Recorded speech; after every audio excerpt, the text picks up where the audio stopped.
Nós vamos fazer agora uma entrevista importante aqui no Bastidores CNN. Nós vamos ter a honrosa presença do senador Hamilton Mourão, ex-vice-presidente da República, general da reserva. General, muito obrigado pela presença aqui no Bastidores CNN. Essa entrevista vai ser conduzida por mim e pela nossa analista de política, a Jussara Soares. Eu queria começar falando sobre a repercussão da prisão do general da reserva, Walter Braga Neto. O senhor foi até o Senado Federal, fez críticas a essa prisão, mas o relatório da Polícia Federal é muito completo. Fala em sacola com dinheiro, fala sobre Walter Braga Neto fazendo a ponte dos quides pretos com Jair Bolsonaro, fala sobre ele ligando para Mauro Lorena Cid para saber detalhes sobre a delação premiada. Senador, não são muitas evidências contra o general? Olha, Uribe, boa tarde aí, boa tarde a todas as pessoas que estão acompanhando aí o teu excelente programa. O meu ponto focal nisso é a questão do processo legal. Já faz quase um mês que a Polícia Federal entregou o seu relatório do inquérito que ela fez, né? E depois de decorrido todo esse tempo, o general Braga Neto é recolhido à prisão sob o argumento de estar causando obstrução à justiça por, no ano passado, ter tentado manter contato com os pais do tenente-coronel Cid. Então, para a minha visão e de outras pessoas que são operadores do direito, é um argumento muito fraco para colocar o Braga Neto nesse momento na prisão. O que eu digo e quero é que se siga o processo, né? Que a Procuradoria olhe esse inquérito, se tiver que apresentar a denúncia que apresente, e que ele seja julgado de forma imparcial. Apesar, e aqui eu repito, né, e deixo claro, que é um processo que está totalmente descaracterizado, porque o Braga Neto, assim como os outros que estão envolvidos nessa questão, já serão julgados diretamente pela última das últimas instâncias. Não tem a quem recorrer após a decisão dos 5 juízes aí da turma que irá julgar o processo.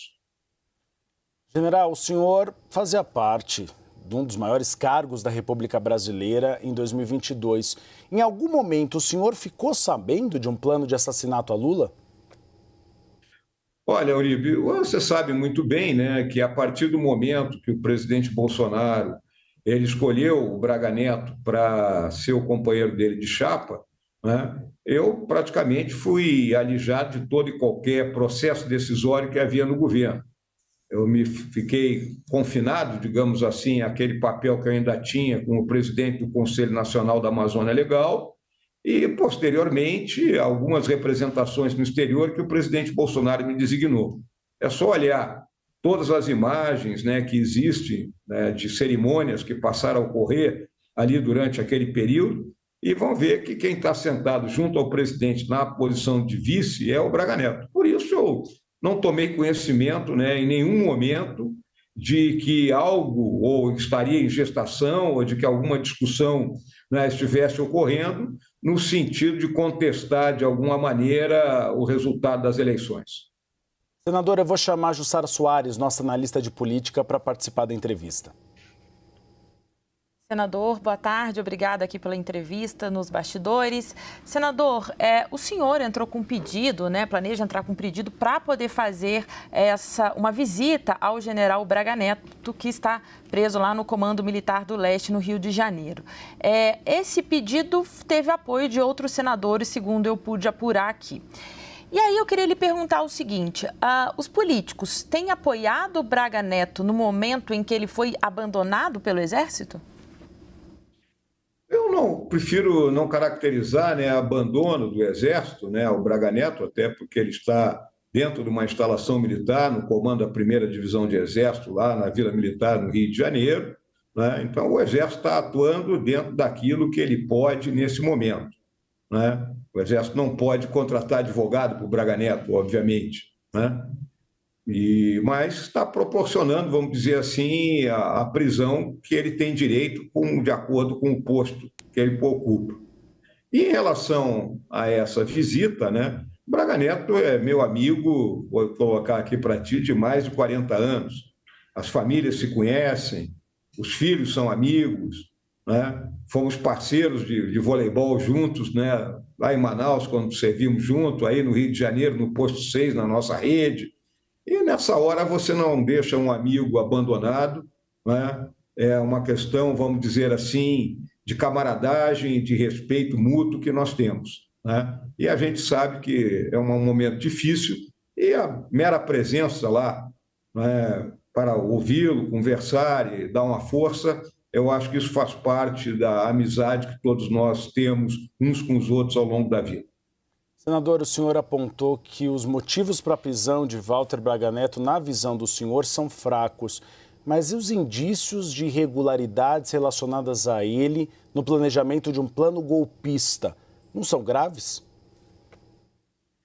Olha, Gustavo, o que eu vi ao longo de todo esse inquérito, vamos combinar que nós já estamos há quase 2 anos, né, nesse vai e vem de busca de dados a respeito do que teria acontecido naquele período pós o resultado das eleições, né, de 2022, né? O que eu vejo né, dessas conversas todas de WhatsApp, porque tudo é uma conversa de WhatsApp, eu nunca vi, por exemplo, algum documento em relação ao famoso tal plano punhal verde e amarelo, né? Nunca não, esse troço não passou pela minha mão para eu poder fazer uma análise crítica dele, mas o que eu tenho visto aí pelos dados que são publicados por vocês mesmos, né, me parece algo assim muito mais no terreno das ilações do que algo que tivesse efetivamente capacidade de ser operacionalizado, né?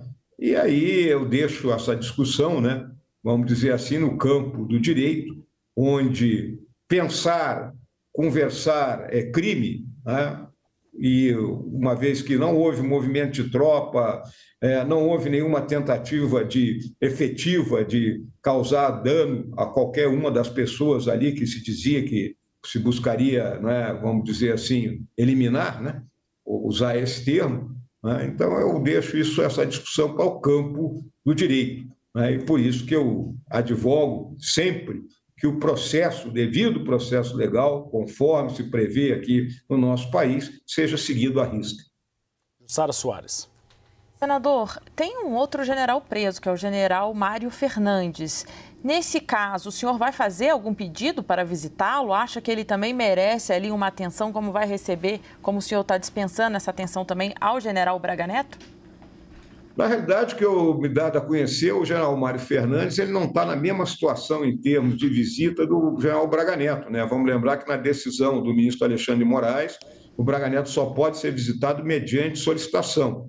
O Mário Fernandes está numa situação muito similar à do Cid, quando foi preso ano passado, né? Eu, inclusive, fui lá visitar o Cid aqui no Batalhão de Polícia do Exército, não tive que pedir permissão, apenas registrei o meu nome ali um papel lá de visitantes, né, que eu acho que isso era entregue ao ministro, não sei se semanalmente, diariamente, e o Mário Fernandes, ao que eu saiba, ele está recebendo visita normalmente aí dos seus colegas, companheiros de turma e da própria família. Então é uma situação bem diferente da do Braga Neto, que está quase que incomunicável, digamos assim.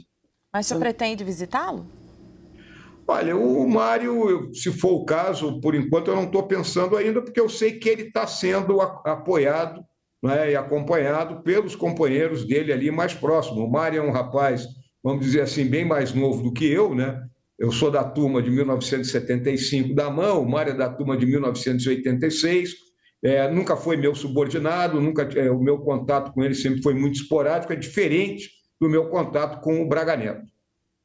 Senador, o PSOL vai pedir ao Ministério da Defesa a extinção do Batalhão de Operações Especiais, os quids pretos. O senhor acha que isso é uma medida aceitável, uma medida razoável ou não?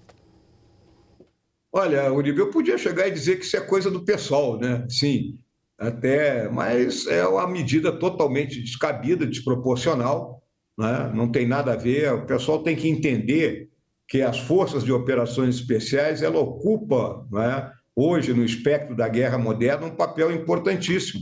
E o Brasil não pode prescindir de ter esse tipo de força, até porque as capacidades que elas possuem são fundamentais em caso de conflito e em outros casos aqui que eles já foram empregados. Portanto, isso aí eu vejo mais como uma reação política né, do pessoal, que tem sempre esse tipo de reação, e é algo que será totalmente desconsiderado pelo próprio governo do presidente Lula, na minha visão. Senadora, eu vou chamar a Juliana Lopes para participar da nossa entrevista. Senador, muito obrigada pela participação do senhor. Queria fazer uma pergunta sobre, inclusive, pontos que estão nesse extenso relatório da Polícia Federal sobre a trama golpista. Tem um determinado momento em que o senhor inclusive é citado poucas vezes nesse relatório, mas que se trata ali de uma conversa telefônica, por mensagem, onde uma pessoa ali, identificada como Riba, teria falado sobre uma reunião do senhor, em que o senhor e alguns comandantes, o alto comando, teria rasgado um documento que poderia ser aquele decreto de um golpe, né? Enfim, de uma intervenção aqui no país. Como é que foi aquele momento? Queria perguntar para o senhor se o senhor deu alguma orientação sobre um golpe que estaria sendo desenhado ali, inclusive com uma pressão eventual do ex-presidente. Olha, Juliana, isso aí é mais um momento desse inquérito, onde é recolhido conversas, fragmentos de conversa, né? Porque você não tem acesso à conversa toda, e você vê um papo entre duas pessoas que eu não conheço, né? Desconheço totalmente, e sobre algo que jamais aconteceu. A minha agenda durante aquele período, e durante todo o meu período de vice-presidente, ela é pública, né? E naquele momento ali, vamos dizer, após o resultado da eleição, né, no final de outubro e depois início de novembro, o meu papel foi pura e simplesmente me preparar, né, para passar a minha função para o vice-presidente eleito, o vice-presidente Geraldo Alckmin. Foi a única coisa que eu fiz, né? Então, mostra muito que essas conversas que são publicadas, né, muitas vezes elas não retratam um fato que tenha efetivamente acontecido. Jussara Soares. Senador, o senhor estava, né, no dia 31 de dezembro de 2022, o senhor estava no comando do país. O senhor fez um pronunciamento à nação naquele dia.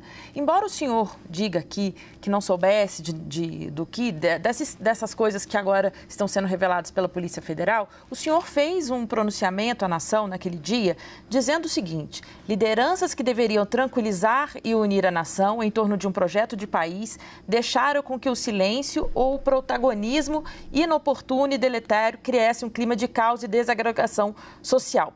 Mais à frente, o senhor disse que, de forma irresponsável, deixaram com que as Forças Armadas pagassem a conta para alguns por inação e outros por fomentar um pretenso golpe. Ou seja, esse assunto dominava aquele final de ano ali de 2022. O senhor fez esse pronunciamento motivado por esse clima que tinha no país? Não, o meu pronunciamento ali no último dia do ano foi causado, em primeiro lugar, porque o presidente Bolsonaro tinha saído do país, não tinha me deixado nenhuma diretriz de como proceder naquele momento, né? Então eu tomei a decisão de buscar fazer um discurso de arrefecimento de ânimos. Vamos lembrar que nós tínhamos gente na porta de quartel pedindo intervenção militar, né? Vamos lembrar que havia toda uma comoção assim no país por causa dessa situação, e também eu queria, naquele momento, mostrar o que foi o governo do presidente Bolsonaro em termos, né, de todos os avanços que foram logrados e obtidos ao longo dos 4 anos em que ele foi presidente da República, e isso é algo inegável. E é óbvio, né, que nós tivemos lideranças de todos os níveis, né, a qual eu mesmo também posso me incluir, né, que deveriam ter sido mais, vamos dizer, incisivos, e aí eu falo tanto do Legislativo, do Executivo, como do Judiciário, né, e que deveriam ter sido mais incisivos no sentido de que a gente emergisse no dia 1º de janeiro, né, com um país entendendo que o que tinha havido era uma disputa eleitoral, que o nosso grupo tinha perdido, mas que tínhamos plenas condições de 4 anos depois voltarmos novamente, né, em melhor situação até. Senador, a esquerda tem utilizado muito esse episódio para voltar a defender a PEC dos militares. Faz com que aqueles militares da ativa passem para a reserva caso queiram entrar na política. O senhor considera que é o momento de discussão dessa proposta? Olha, Gustavo, desde que essa proposta apareceu, eu fui um crítico muito grande dela, porque ela é desproporcional, né?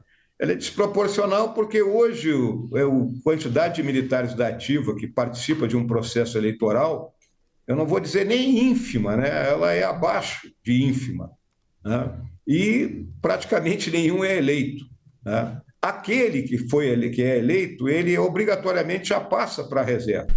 O que a proposta da PEC colocava era praticamente inviabilizar a candidatura, porque dizia que, ao se candidatar, no ato da candidatura, o militar passaria para a reserva não remunerada. Ou seja, um cara que tem 35 anos de serviço, ele teria que jogar tudo no lixo, né? E a partir dali ele ia dar um salto no escuro para tentar uma eleição que a maioria não consegue ser eleita. Então essa foi a minha visão, uma vez que não se pode colocar, né, que talvez a ideia fosse colocar definitivamente na Constituição que ao militar é vedada a candidatura, né, a um cargo político, porque isso iria contra o que prevê o artigo 5º, que é cláusula pétrea, né? Então, eu acho que é uma discussão que está mal colocada, né? Insisto aqui para o público que está nos acompanhando, a quantidade de militares da ativa que participa de um processo eleitoral é muito baixa, né? Na eleição de 2022, nós tivemos aí no Brasil inteiro em torno de 30 candidatos, né? E apenas um foi eleito. Então, e agora, nessa eleição de 2024, os números são menores ainda. Então, eu quero lembrar aqui o papel histórico que o presidente Castelo Branco teve nessa questão, porque antes da passagem dele pelo governo, aí sim era perigoso, porque o militar era eleito, vinha para dentro do Congresso, ou para a Assembleia Legislativa do Estado, ou para uma Câmara de Vereadores, aí no processo seguinte ele perdia a eleição e voltava para a força. E isso aí estava errado. E o presidente Castelo Branco acabou com isso. Então, eu acho que nós temos hoje, vamos dizer assim, um processo de contenção e pela própria característica da carreira, que não dá margem para que o grosso de militares da ativa participe do processo eleitoral. Juliana Lopes. Senador, mas olhando para trás, enfim, sobre toda essa investigação, como se deu ali o governo do ex-presidente Jair Bolsonaro, o senhor acha que a maneira como os militares foram colocados na política deveria ser revista? Foi um erro colocar dentro dos ministérios? Porque o senhor fala sobre ter sido alijado em determinado momento do governo e é um militar, né? Um militar que tem ali uma consideração, inclusive, das Forças Armadas. Esse processo dentro do governo Bolsonaro deveria ter sido feito de outra forma? Juliana, hoje é muito fácil você criticar ou apresentar a sua crítica em relação ao papel que alguns dos nossos oficiais generais, que foram chamados pelo presidente Bolsonaro para ocupar cargo político. Mas lembrando que praticamente todos estavam na reserva, né? E aí, vamos colocar, eu coloco sempre dessa forma. Nós, militares, né, somos formados, aperfeiçoados, pós-graduados pelo Estado brasileiro. O Estado brasileiro investe na gente de muitas formas, né? E depois que nós passamos para a reserva, nós não podemos participar, vamos dizer, da administração do Estado, jogar fora um conhecimento, né, que nós adquirimos ao longo da vida. Então, eu acho que é muito leviano você colocar uma crítica dizendo, colocou fulano de ministro, cicrano também. Eu acho que não é o caso disso, né? É que há sempre vamos dizer, um certo preconceito, né, por uma pequena parcela da sociedade em relação ao estamento militar. Eu acho que ambos têm que se conhecer melhor para que a gente ultrapasse, né, essa relação realmente fique mais homogênea. Senador, eu sei que o senhor tem uma agenda corrida. A Jussara Soares vai fazer uma última pergunta e a gente já encerra. Contigo, Jussara. Olha, senador, o general Braga Neto é o primeiro general 4 estrelas preso num processo civil, né? Conduzido por civis, assim dizendo. Antes disso, já tinha um constrangimento nas Forças Armadas, porque pelas mensagens reveladas pela investigação, inclusive com ataques bastante duros feitos pelo pelo general Braga Neto, chamando então comandante do Exército, desculpa a palavra, de cagão. Como está o clima e o ambiente nas Forças Armadas depois de tudo isso e com a prisão do general Braga Neto, o primeiro a ser preso numa situação assim? Olha, Jussara, é óbvio que o clima não está bom, né? Não está bom, há uma dicotomia entre o pessoal que está na ativa e o pessoal da reserva. Nós temos, né, um número grande aí de militares da reserva, essa questão das redes sociais, os grupos têm se manifestado, né? Há muita crítica nisso tudo, né? E vai competir ao nosso comandante, ao general Tomás, né? Como comandante do Exército, e o Exército ele é composto da ativa e da reserva, isso é importante ficar muito claro, né?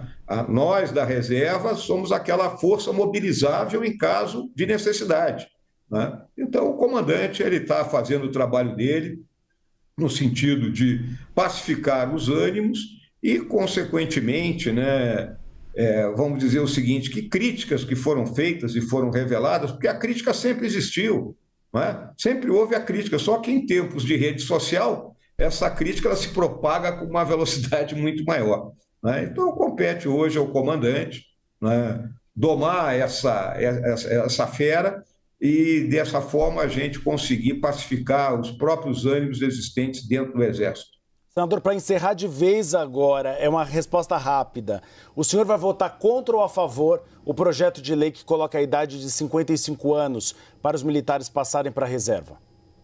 Olha, Uribe, a questão dos 55 anos, para mim, não é problema, não vejo problema nisso aí. Eu fui, quando na ativa, secretário de Economia e Finanças, debati esse assunto com os técnicos do governo, com os representantes do governo, na época do governo do presidente Michel Temer, né? Então, é algo que o Exército, a Marinha, a Força Aérea têm condições de adaptar o fluxo de carreira para chegar até essa idade, né? O que eu coloco como crítica maior no projeto é a questão daquela chamada morte ficta, né, daquele elemento que é condenado, porque as pessoas têm que compreender. O sistema de proteção social militar não é um regime previdenciário de partição. A gente desconta a pensão para a família. Então, se eu vou perder esse direito, é uma apropriação indébita do governo. E, ao mesmo tempo, nós vemos que magistrados que roubam, que desviam dinheiro, etc. e tal, né, simplesmente são aposentados e continuam a receber o seu recurso lá normalmente. Então, eu acho que essa que vai ser a grande discussão. Os 55 anos não vejo que será uma grande discussão. Nós entrevistamos o senador Hamilton Mourão, ex-vice-presidente da República, general da reserva. Senador, espaço sempre aberto ao senhor aqui na CNN Brasil e no Bastidores CNN. Muito obrigado por ter tirado um pouquinho do dia do senhor para conversar com a gente. Nada, Uribe. Muito obrigado aí pelas perguntas, pela oportunidade da gente tocar nesses assuntos. Agradeço aí, né, a Jussara, a Juliana, né, as duas meninas, né, e até uma próxima oportunidade. Até uma próxima, senador. Muito obrigado.